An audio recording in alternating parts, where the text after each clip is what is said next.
여러분 안녕하십니까? 오늘 또 하나님이 주시는 귀한 은혜와 평안이 저나 여러분 모두에게 가득하시기를 바랍니다.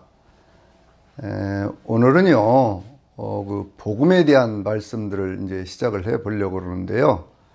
여러분, 복음이 무엇일까요? 복음에 대해서는 여러 가지 많은 정의가 있지만 크게 보면 하나님 나라에 대한 이야기가 복음이고요. 또 하나는 주님이신 예수 그리스도에 관한 모든 내용들이 이것이 복음입니다. 그래서 하나님께서 이 세상을 어떻게 창조하시고 어떻게 섭리하시고 어떻게 운행하시는가 라고 하는 것을 아는 것이 중요하고요. 또 하나는 우리 주님이신 예수 그리스도에 대해서 아는 것이 중요합니다. 그래야 복음에 대한 것들을 제대로 이해할 수가 있는 것이지요. 예수 그리스도의 생애에 대한 그런 얘기를 하려고 하면 맨 처음에 무엇에서부터 시작을 해야 될까요? 예수님의 탄생에서부터 시작을 해야 되죠. 예수님의 탄생, 예수님의 성장, 그리고 예수님의 세례와 사역, 그리고 예수님의 십자가, 그리고 예수님의 부활, 승천, 그리고 재림, 이 모든 내용들이 예수님의 삶에서 우리에게 보여주신 복음인 것이거든요. 이 복음을 가리켜서 사도 바울은 로마서 1장 16절에 있는 말씀을 통해서 이 하나님의 복음은 모든 사람을 구원하는 하나님의 능력이라고 말씀을 했어요. 그러니까 이제 우리가 이 복음을 알게 되면 이 복음에 대해서 깨닫게 되고 복음을 믿게 되면 우리 안에 구원의 역사를 이루어가게 되어 있습니다. 그래서 우리는요, 예수님에 대해서 할 때 예수님의 어떤 가르침만 안다든지 무슨 예수님의 어떤 병 고치는 사역이나 뭐 귀신을 쫓아내는 사역이라든지 이런 것만 아는 것이 아니라 예수님의 탄생에서부터 정확하게 우리가 이해할 수 있어야 됩니다. 그래서 지금 이 시간에는요, 특별히 예수님께서 태어나신 처녀 탄생이라고 하는 그런 제목으로 말씀을 드려보도록 하겠습니다. 예수님의 탄생에 대한 그러한 얘기를 할 때요, 많은 사람들이 그걸 잘 이해를 못하는 그러한 경우들이 있죠. 왜냐하면 예수님께서 처녀인 마리아의 몸에서 태어났다라고 할 때 어떻게 사람이 처녀의 몸에서 태어날 수 있느냐라고 하는 것에 대해서 의문을 품고, 그래서 젊은 여자에 의해서 예수님이 태어났다, 뭐 이런 식으로 이해를 하려고 하는 그런 사람들이 있어요. 근데 여기에는요, 굉장히 위험한 것이 하나가 있습니다. 복음을 약화시키는 것이 있어요. 왜 그러냐 그러면 예수님께서 처녀의 몸에서 탄생하시지 않고 한 젊은 여인의 몸에서 태어났다라고 이렇게 얘기를 하면요, 거기에는 예수님의 속죄의 사건 자체가 부인될 그런 위험성이 있는 것이거든요. 그래서 예수님의 속죄의 사건이라고 하는 것은 죄가 없으신 분이 십자가에서 죽으셨기 때문에 그 보혈로 우리가 구원을 받았다, 그런 말씀인데, 그런 내용이요, 그것이 부인될 그런 가능성이 있는 거예요. 왜냐하면 예수님께서 처녀의 몸에서 태어나지 않았다라고 하면 예수님 자신이 아담의 어떤 죄의 속성을 가지고 이 땅에 태어나신 분이 되기 때문에, 그러면 예수님께서 십자가에 죽으셨을 때 죄가 없는 분이 죽었다 이렇게 말할 수가 없는 것이거든요. 그래서 처녀 탄생에 대한 이야기를 우리가 분명하게 이해를 하고, 왜 성경에서 예수님은 처녀의 몸에서 태어났다고 말씀하시는가 라고 하는 것을 확실하게 알아야 됩니다. 이것은 무슨 생물학적인 얘기가 아니에요. 생물학적으로 남자와 여자를 만나서 그렇게 해서 아이가 태어났다, 그런 내용이 아닙니다. 처녀 탄생이라고 하는 것은 하나님의 영원한 구원의 역사 경륜 속에서 창세 때로부터 계획되어진 일이 한 처녀였던 마리아를 통해서 그렇게 태어났다, 그런 말씀이거든요. 이 마리아를 통해서 태어난 처녀 탄생에 관한 말씀은 성경을 보면 마태복음하고 누가복음에 상세하게 그 기록이 나와 있는데, 특별히 이 누가복음은 그 기록한 누가가 의사잖아요. 그러니까 의사라고 하는 사람은 생물학적인 것을 우선하는 사람입니다. 그런데도 그가 아주 상세하게 예수님의 처녀 탄생에 대한 그러한 이야기를 하고 있는 것은 예수님께서 그렇게 태어나셨다고 하는 것이 바로 속죄를 이루는 그러한 사건의 첫 출발점, 우리 인간을 구원하는 그 구원 사건의 첫 출발점이 되기 때문에 그렇게 그 내용을 상세하게 기록하고 있는 것입니다. 자, 누가복음에 있는 그러한 말씀을 보면은요, 가브리엘 천사가 마리아를 찾아왔잖아요. 마리아를 찾아와서 그래서 은혜를 받은 자여 내가 평안할지어다 라고 인사를 합니다. 마리아가 깜짝 놀라서 이렇게 누가 왔는가 그랬더니 이 마리아에게 하는 얘기가요, 내가 이제 성령의 능력으로 잉태하여 아들을 낳게 될 것이다, 이렇게 얘기를 하지요. 마리아가 뭐라고 얘기를 합니까? 아니, 나는 처녀의 몸이고 남자를 알지 못하는데 어떻게 아이를 낳을 수가 있습니까? 라고 이렇게 얘기를 합니다. 그러니까 가브리엘 천사장이 뭐라고 얘기를 합니까? 지극히 높으신 이의 능력이 너를 감싸리니 그렇게 해서 한 아이가 너에게서 태어날 것이고 그분의 이름을 예수라고 하라, 이렇게 얘기를 합니다. 그러니까 그때 마리아가 뭐라고 얘기를 하죠? 주의 계집종이오니 하나님의 말씀대로, 주의 말씀대로 내게 이루어지리이다, 이렇게 얘기를 합니다. 이게 잉태의 어떤 그런 과정을 얘기하고 있는 거예요. 그러한 잉태의 과정에 대해서 마태복음에서는 그냥 요셉에게 계시하는 내용으로 말씀을 하고 있지요. 마리아가 이렇게 정혼한 그런 약혼한 그런 상태였었는데 그 약혼한 상태에서 임신한 것을 이 요셉이 알았던 거예요. 그래서 요셉은 의로운 사람이어서 그것을 조용하게 해결하려고 했다, 가만히 끊고자 했다, 그렇게 얘기를 하잖아요. 그런데 성령께서 그 꿈에 주의 사자가 현몽에서 말씀을 하시기를 이 마리아가 잉태한 것은 성령으로 말미암아 된 것이니 그 여인을 맞이하라 라고 말씀할 때 이 요셉이 그 사실을 받아들이면서 그렇게 이 마리아가 결혼을 하게 되는 그러한 모습을 우리가 볼 수가 있습니다.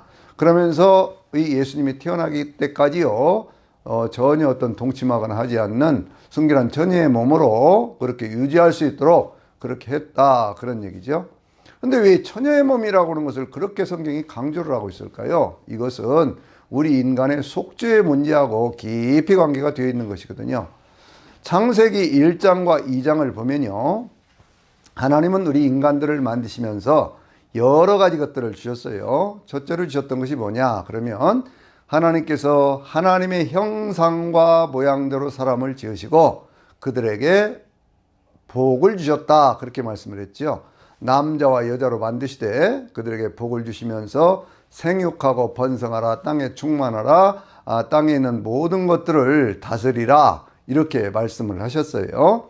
인간이라고는 그러한 존재는 하나님께로부터 창조된 그러한 존재이고 하나님의 복을 받아서 인생을 살 수 있도록 그렇게 되어진 그러한 존재지요. 그리고 이 인간이라고는 그러한 존재는 어떤 존재냐 그랬더니 창세기 2장 7절에 있는 말씀을 보면요, 하나님께서 흙으로 사람을 지으시고 그 코에 생기를 불어넣으시니 생명이 되었다, 그렇게 말씀하고 있잖아요. 그런데 이 말씀을 좀 더 풀어서 얘기를 한다고 하면 세상에 있는 모든 물질적인 요소가 우리 인간의 몸 안에 있어요. 그런데 그 코에 하나님의 생기, 생명의 호흡이 들어간 겁니다. 그러니까 우리는 살아있는 동안 숨을 쉬며 살게 되어 있는데 이 숨 쉬며 사는 모든 것들이 하나님의 은혜라고 하는 것이죠.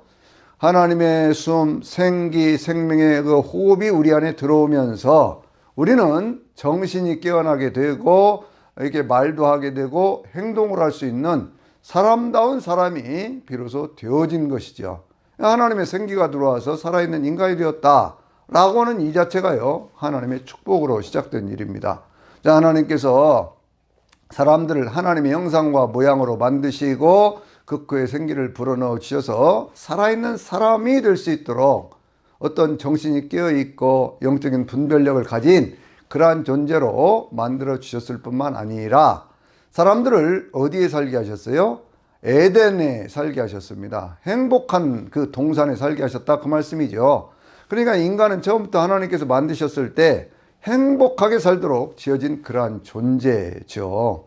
이 행복하게 살도록 만들어진 그러한 존재들에게 하나님께서 특별히 남자와 여자를 같이 만드셨어요. 남자 혼자 있는 것이 별로 좋아 보이지 않는다, 그렇게 말씀하시면서 내가 돕는 배필을 너에게 만들어 주겠다고 말씀을 하시고, 남자와 여자를 함께 만드셔서 서로를 돕고 서로를 위로하고 서로를 격려하고 서로의 부족한 것들을 서로 채워주면서 그렇게 함께 한 공동체를 이루어서 살 수 있도록 그렇게 만들어 준 것이 하나님께서 인간을 창조하신 그 이야기예요.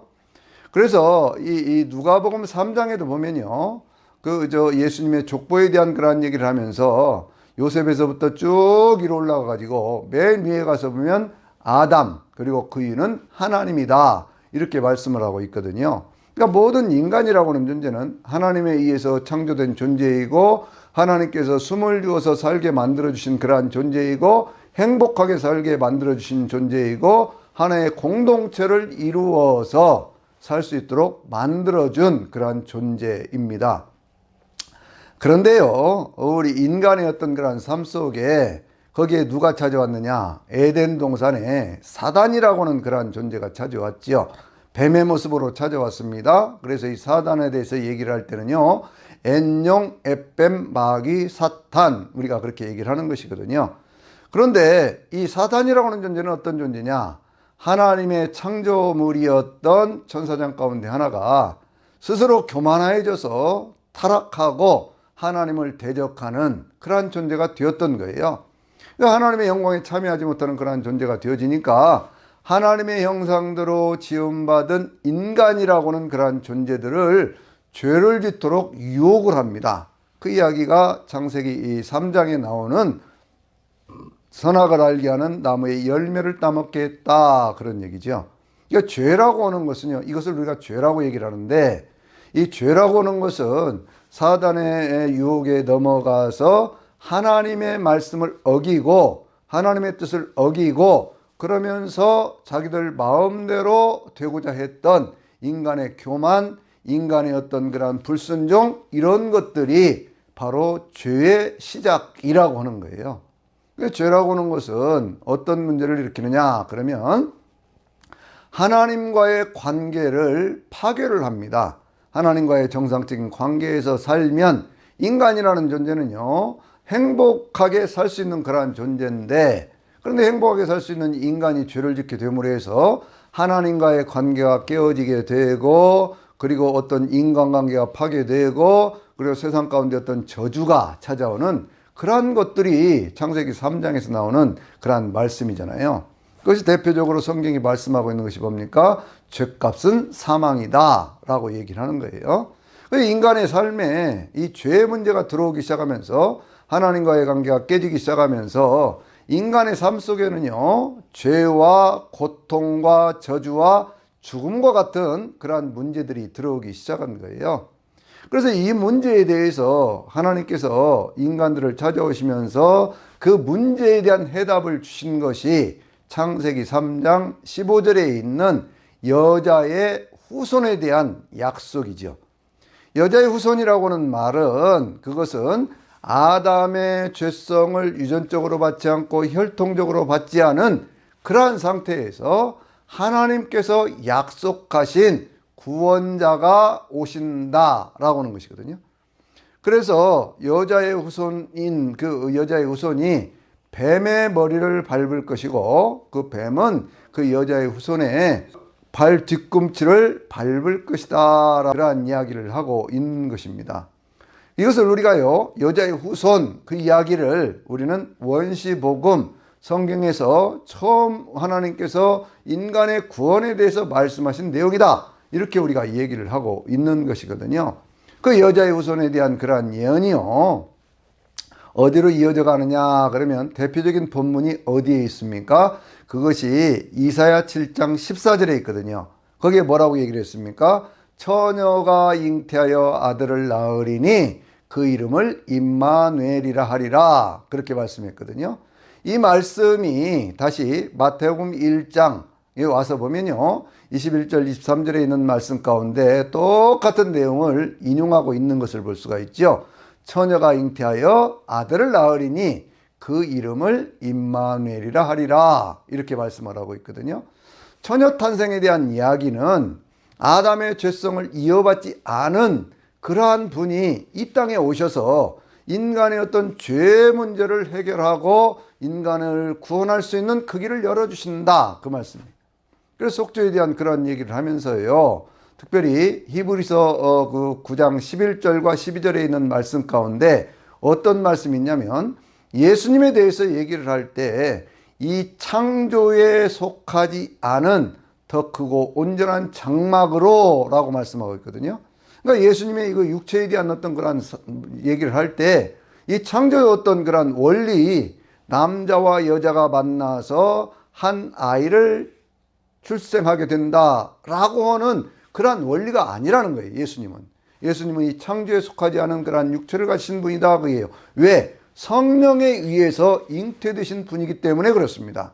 그래서 예수님의 속죄에 대한 얘기를 할 때도요, 그것이 구약시대에는 매년 대속죄일이 되면 양을 잡아서 그 지성소에 들어가서 대제사장이 피를 뿌림으로 해서 해마다 그와 같은 제사를 통해서 죄 문제를 해결할 수 있도록 이렇게 했었지요. 그런데 성경은 뭐라고 말씀하냐면요, 예수님의 그 속죄의 사건에 대한 얘기를 할 때에 9장 12절에서 뭐라고 말씀하고 있습니까?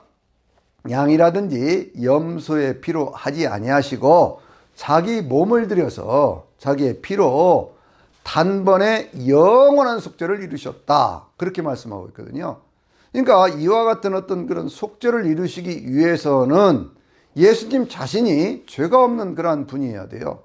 왜 죄 없는 그 예수 그리스도에 대해서 얘기를 할 때에 이 마태복음 1장 16절에서는 뭐라고 얘기를 하냐면 이렇게 얘기를 하고 있잖아요. 이 마리아에게서 그리스도라고 하는 예수가 태어나셨다라고 말씀하고 있거든요.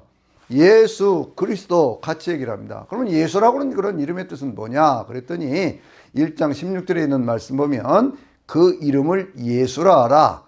그는 자기 백성들을 그들의 죄에서부터 구원할 자임이니라, 이렇게 말씀하고 있거든요. 뭐에서부터요? 죄에서부터요. 그러니까 인간이 삶의 어떤 그런 고통을 느끼게 되고 어떤 삶의 어떤 한계 속에서 그 속에서 어떤 그런 죽음까지를 맞이하게 되는 것은 무엇 때문이라는 거예요? 죄의 문제라는 거예요. 그래서 우리가 이 죄라고 하는 것이 뭐냐라고 얘기를 할 때 우리가 크게 보면 세 가지인데, 하나는 하나님과의 관계가 끊어져 버린 거예요. 하나님과의 관계가 끊어져 버린 그것을 우리는 원죄, 그렇게 얘기를 하지요. 그 다음에 우리가 성품으로 짓는 죄가 있습니다. 마음으로부터 짓는 죄도 있지요. 그런가 하면 행동으로 짓는 그러한 죄도 있습니다. 이러한 죄들을 가리켜서 우리가 뭐라고 얘기를 해요? 자범죄, 그렇게 얘기를 하는 거예요. 그런데 이 모든 죄의 문제에 대한 해답이 어디에 있느냐, 그거예요. 인간이 스스로 어떤 행위를 통해서 이 죄의 문제를 해결할 수 있느냐, 그거예요. 해결할 수 없다는 겁니다. 그러면 그걸 누가 해결을 해줘야 되느냐? 죄가 없으신 분이, 죄값은 사망이기 때문에 죄가 없으신 분이 그 죄의 문제를 해결하기 위해서 죽어야 되고, 그리고 그 죽으신 예수 그리스도의 그 어떤 그런 보혈을 통해서 사람들이 구원을 받는다라고 하는 것이 전제가 되어져야 된다고 그거예요. 그러니까 여러분들 이 처녀탄생이라고 하는 것이 분명하게 다시 한번 제가 말씀을 드리지만 이건 어떤 생물학적인 그런 얘기가 아니에요. 인간을 구원하시려고 하는 아담 때로부터 하나님께서 약속하셨던 그 이야기가 적어도 이 마리아라고 하는 때가 차서 여자의 몸에서 태어나게 하셨다. 바울은 갈라디아서 4장 4절에서 그렇게 말씀을 하고 있거든요. 그러니까 그렇게 하나님께서 때가 참에 그렇게 하셨는데 그 예수님이 누구냐 그렇게 물었을 때 그 예수님은 자기 백성을 저들의 죄에서부터 구원하실 분이다, 그 얘기예요. 그럼 그 그리스도라는 그러한 이름의 뜻은 무엇일까요? 그것은 이제 구약시대의 메시아라고 하는 그러한 그 단어를, 그것이 헬라어로 이렇게 번역이 되면서 그리스도 이렇게 번역이 되어졌는데, 거기에는 왕으로서의 어떤 역사, 선지자로서의 어떤 그러한 역사, 제사장으로서 어떤 그런 역사, 이런 것들을 이루시는 분이다. 기름 부음을 받아서 그것을 이루시는 분이다. 그런 뜻인데, 그것은 한마디로 얘기를 하면 무슨 얘기냐 그러면 우리 인간의 삶에 있는 모든 문제를 해결해 주시는 분이다. 그런 얘기예요. 그러니까 예수 그리스도입니다. 예수님이 그리스도지, 구세주지, 예수님 아닌 다른 사람들에 의해서 그 어떤 죄 문제나 인생에 있는 어떤 문제들을 해결받을 수 없다라고 하는 것이 성경이 우리에게 가르쳐 주는 구원의 가장 기본적인 진리인 거예요. 예수님에 대해서 얘기를 할 때, 처음 출생에 대해서 얘기를 할 때도 마태복음에서는 또 이렇게 얘기를 하지요. 태초에 말씀이 계셨는데 그 말씀이 곧 하나님과 함께 계셨고 그 말씀이 하나님이신데 그 말씀이 육신이 되어 우리 가운데 오셨는데 우리가 그 영광을 보니 아버지의 독생자의 영광이요 은혜와 진리가 충만하더라, 이렇게 말씀하고 있잖아요. 그러니까 예수 그리스도는 단순히 어떤 생물학적인 그런 걸로 해서 태어나신 분도 아니고, 우리가 사도신경에서 신앙을 고백하고 있는 것처럼 성령으로 잉태하사 동정녀 마리아에게서 태어나신 분이에요. 이 문제가 무엇 때문에 그런다고요? 속죄와 관련이 되어 있다고 해요. 그래서 예수님에 대한 얘기를 하면서 히브리서 1장 3절에 있는 그런 말씀을 보면 예수님은 하나님의 영광의 광채요 하나님의 형상의 본체다, 그렇게까지 또 이야기를 하는 것을 볼 수가 있어요. 그러니까 예수님이 누구냐라고는 그 부분에 대한 것들을 우리는 분명히 알아야 됩니다. 예수님께서 나중에 어떤 십자가를 지고 죽으시고 부활하신 다음에 주님이 되신 것도 아니고, 그 주님이 되셔서 그리스도가 되신 것이 아니라 처음부터 예수님은 이 땅에 오실 때 하나님 자신이 우리 인간의 어떤 그런 몸을 가지고 오셔서 그래서 인간의 죄의 문제를 스스로 해결하신 바로 그 일을 위해서 처녀의 몸에서 이렇게 잉태하셔서 태어나신 분이다 그게요. 그래서 고린도전서 15장을 보면 첫사람 아담은 생명이 되었지만 마지막 아담인 예수는 우리를 살려주는 영이 되었다, 이렇게 말씀을 하고 있는 거거든요. 생명을 주시는 영이다, 그런 말씀이거든요. 그러니까 예수님의 처녀 탄생이 아니라면 그것은 그와 같은 역사를 우리가 말할 수가 없는 거예요. 속죄의 사건을 말할 수가 없는 겁니다. 속죄의 사건을 분명하게 얘기를 하려고 하면, 속죄라고 하는 것은 다른 말로 얘기하면 값을 치루었다, 죄값을 치루었다, 그런 말씀인데요. 그 죄값을 치르는 그러한 사건에 대해서 처녀의 몸에서 태어나신 예수님이기 때문에 우리는 그런 얘기를 할 수가 있는 것이지, 처녀의 몸에서 태어나지 않았다면 우리는 그런 얘기를 할 수가 없는 것이거든요. 예수님의 십자가를 우리가 묵상을 해보면요, 예수님의 십자가를 이렇게 지시기 전에 주님께서는 모든 내가 율법을 폐하러 온 것이 아니라 모든 율법을 완성하러 왔다, 그렇게 말씀을 하셨죠.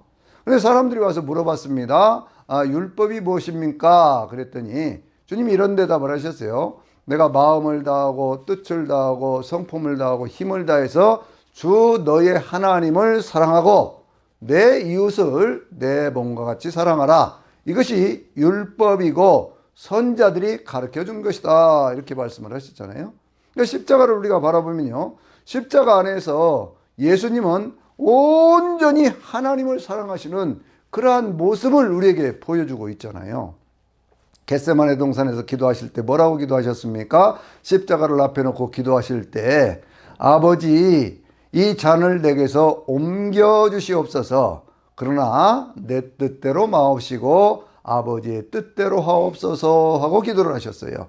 온전히 하나님의 뜻에 순종하는 첫사람 아담과 하와는 자기들의 욕심에 이끌려 가지고 그렇게 해서 육신의 정욕, 안목의 정욕, 이생의 자랑, 이런 것들에 이끌려 가지고 하나님이 금하셨던 선악과를 따먹음으로 해서 하나님과 관계를 멀어져 버리는 그런 죄를 지었지만, 예수님께서는요 그것을 온전히 순종하시는 그러한 모습을 보여주었습니다. 십자가에 죽으시는 것, 그것이 하나님의 뜻이라면 나는 온전히 아버지 하나님을 사랑하는 그 마음 가지고 십자가에서 죽겠습니다, 이렇게 하신 거잖아요. 예수님께서는 십자가에서 죽으시면서 하나님의 뜻을 온전히 순종하시는, 하나님을 사랑하는 바로 그 마음, 마음을 다하고 뜻을 다하고 성품을 다하고 힘을 다해서 하나님을 사랑하는 바로 그 현장이 바로 그것이 십자가의 현장이에요.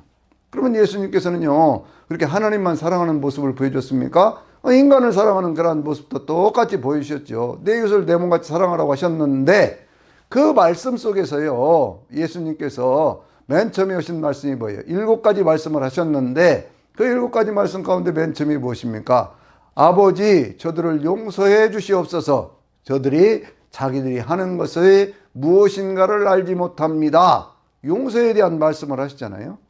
이웃에 대한 사랑이라고 하는 것은요, 그것은 단순히 어떤 그런 삶을 어떤 그런 자비를 행하고 하는 어떤 그런 것들을 넘어서는 바로 그 용서라고 하는, 예수님을 십자가에 못 박은 사람들까지 사랑하는 바로 그 모습을 우리에게 보여주고 있습니다. 예수님의 십자가는요, 그래서 우리의 삶에 어떤 그런 소망을 주는 거예요. 내 인생의 모든 죄의 문제를 지고 십자가에 죽으시면서까지 우리를 용서하시는 바로 그 주님, 바로 그 주님을 바라볼 수 있게 되는 것이죠. 거기에 주님께서는요, 또 마지막까지 한 영혼이라도 더 구원하시는 바로 그 모습을 보여주잖아요. 예수님 좌우편에 있던 그런 강도 가운데 한 사람이 이렇게 얘기를 하지 않습니까? 당신의 나라가 임할 때에 나를 기억해 주시옵소서. 그때 예수님 뭐라고 말씀하셨어요? 내가 오늘 나와 함께 낙원에 있으리라, 그렇게 말씀을 하셨지요. 또 자기의 어머니를 사랑하는 제자 요한에게 부탁하는 그러한 모습도 보여주고 있습니다. 보라, 내 어머니다. 그러니까 예수님께서는요, 십자가에서 우리에게 보여주신 그것이 뭐냐면 하나님을 온전히 사랑하는, 그리고 이웃을 사랑하는 그러한 율법을 완성하시는 그러한 모습을 보여주신 거예요. 그런데 율법을 어떻게 해서 완성하셨다고요? 처녀의 몸에서 태어나서 죄 없는 몸으로 오신 분이 죄가 있는 인간들을 대신해서 대표로 십자가에서 죽으셨기 때문에 그런 거예요. 우리가 이 십자가의 어떤 구원의 사건에 대해서 얘기를 할 때, 이 구원의 사건은 단번에 영원한 속죄를 이룬 것이다, 그렇게 얘기를 하지요. 근데 영원이라고 하는 걸 사람들이 자꾸 오해하는 경우가 있어요. 그것이 내가 과거에 지었던 죄, 오늘 지은 죄, 내일에 지은 죄까지 그것을 다 주님께서 십자가에 용서하셨다, 그런 식으로 얘기를 해서 어떤 사람들은 뭐라고까지 얘기를 하냐면, 특별히 구원파에 속한 그러한 사람들은요, 미래의 죄까지 다 용서를 받았기 때문에 우리가 다시 회개할 필요가 없다, 그렇게 이야기하는 사람이 있어요. 이것은 성경을 대표적으로 곡해하는 것입니다. 성경에서 말씀하고 있는 영원한 속죄라는 것은 뭐냐 그러면, 2000년 전에 십자가에서 죽으신 예수님의 그 보혈의 능력이, 예수님께서 그때 행하셨던 바로 그 십자가의 사건이, 그 보혈의 능력이 오늘날까지 2000년이 지난 지금까지 세계 어디에 있는 사람들에게든지 그 능력이 그대로 나타나서 예수 그리스도를 영접하는 사람들, 하나님의 자녀가 되는 사람들에게는 하나님과의 관계를 새롭게 해서 죄사함 받고 하나님의 자녀가 되는 그러한 역사를 그대로 이루어 주신다, 그런 얘기. 십자가의 보혈의 능력이라고 하는 것은요, 우리에게 많은 일들을 할 수 있게 해주지요. 하나님의 자녀의 권세를 회복했기 때문에 우리가 하나님 앞에 기도하면 응답받는 그러한 역사도 나타나게 되고, 또 성령께서 늘 우리의 삶에 함께 동행하시면서 우리의 삶을 이끌어 가시기도 하고요. 우리는 예수 그리스도의 보혈에 힘입어서 사단을 이기게 되고 죽음을 넘어서게 되고, 그리고 영원한 천국에 들어갈 수 있는 그 길도 열려지게 되어진 것이거든요. 그것은 구약 시대에 짐승을 잡아서 드리는 피로는 되는 것이 아닙니다. 그 여력은 단순히 한 1년 정도 그렇게 있는 것이기 때문에 해마다 반복하는 거예요. 예수 그리스도의 십자가를 통해서 구원받은 우리 하나님의 백성들은 그와 같은 일들을 반복할 필요가 없습니다. 그래서 히브리서 10장에 있는 그런 말씀을 보면요, 죄 문제를 해결하기 위해서 다른 제사를 또 드릴 필요가 없다, 이렇게 선언하고 있는 거예요. 여러분, 이것을 오해하면 안 됩니다. 이것은 예수 그리스도를 통해서 완전한 어떤 속죄를 이루었다고 하는 것이지, 그것이 오늘날까지 그 능력을 그대로 하나님의 아들의 피로 인해서 그와 같은 역사가 나타난다고 하는 것이지, 죄를 회개할 필요가 없다, 그런 얘기는 아니에요. 우리는 일상적으로 살면서 하나님과의 관계가 다 회복이 되어졌어도 여전히 육체를 가지고 사는 그러한 인간이기 때문에 어떤 그러한 그 삶의 많은 순간들에 마음의 어떤 그런 번민, 고통도 느끼게 되고 육신적인 어떤 필요 때문에 하나님의 뜻을 어기고 살 때도 있어요. 그럴 때마다 마치 예수님께서 발을 씻어줬던 것처럼, 제자들의 발을 씻어줬던 것처럼 바로 우리는 날마다의 생활 속에서 죄를 회개하는 그러한 일들이 있어져야 되는 거예요. 그래서 우리가 성령의 열매를 맺어가면서 하나님의 자녀로서 그렇게 살아가면서 세상을 떠나게 되면 그때 주님께서 우리를 영원한 천국으로 인도하시는 바로 그 천국에 함께 들어가게 되는 것이죠. 그런데 이 모든 것들의 출발점은 어디에 있다고요? 바로 그것이 예수 그리스도께서 처녀의 몸에서 태어나셨기 때문에, 죄가 없는 몸이고 이 창조에 속하지 않은 몸이기 때문에 그 몸으로 십자가를 지시고 거기서 보혈을 흘려주셨기 때문에, 그가 찔림은 우리의 허물을 인하며 그가 상함은 우리의 죄악을 인함이라 라고 말씀하신 그 은혜 속에서 우리는 십자가의 은혜를 누리게 되는 것이죠. 그래서요, 그 십자가의 은혜에 대한 그러한 말씀을 하면서 이 바울 사도가요, 아니 베드로 사도가 베드로전서 2장 24절에서는 뭐라고 말씀을 하냐면, 주님께서 나무에 달려서 죽으심으로 저주를 받았던 그러한 모습을 가졌기 때문에 우리는 죄에 대해 죽고 의에 대해서 살게 되었다. 주께서 채찍에 맞음으로 우리는 나음을 입게 되었다. 이렇게 선언하고 있는 거예요. 여러분, 저나 여러분은 그래서 항상 첫 출발점, 예수님이 누구냐라고 얘기를 할 때, 예수님은 처녀의 몸에서, 동정녀 마리아의 몸에서 천지를 창조하신 하나님의 능력으로 잉태되시고 그리고 태어나신 분이다 라고 하는 것을 확실하고도 분명하게 믿어야 됩니다. 여러분, 이것이 흐트러지면요, 사람들이 예수님을 어떻게 생각을 하느냐 그러면 어떤 윤리 도덕을 가르쳐 주신 분, 뭐 위대한 성인 가운데 한 분, 그러다 보니까 사람들이 어디까지 그 얘기를 하냐면요, 예수님이 죽었다라고 하는 것은 인정을 하지만 부활에 대한 얘기도 인정하지 않는, 교회 안에, 기독교 안에 이상한 그러한 이단의 어떤 그런 가르침을 가지고 들어오는 자들이 있어요. 아니에요. 첫 출발점부터 분명해야 됩니다. 복음의 첫 출발점은요, 처녀 탄생이에요. 예수님께서 처녀의 몸에 탄생하셨다. 이분은 바로 그 어떤 여자의 후손으로 약속된 그러한 분이고, 구약시대에 이사야가 약속했던 그러한 분이고, 그리고 이 마리아를 통해서 이렇게 하신 분이고, 그래서 그 예수님께서는 영원한 임마누엘이 되시는 우리의 하나님이시다. 이것을 분명하게 해야 됩니다. 여러분, 처녀 탄생에 대해서 확실한 믿음을 가지고 그렇게 예수님 앞에 그 은혜를 함께 누릴 수 있는 저나 여러분이 되시기를 바랍니다. 아멘.